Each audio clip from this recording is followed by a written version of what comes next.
Hello viewers, today we will solve one more question of a LeetCode, which is LeetCode 287, find the duplicate number. So here is given a vector nums. You have to return the number which is repeating the twice, okay, means which is existing more than 2 times, so you just have to return it.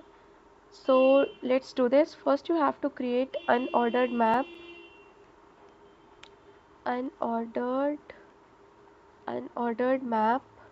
which is of int comma int mp, and then I will traverse through the nums for auto it in nums. Then I will push back the element in mp of that it is plus plus, and then traverse through the mp for auto it in mp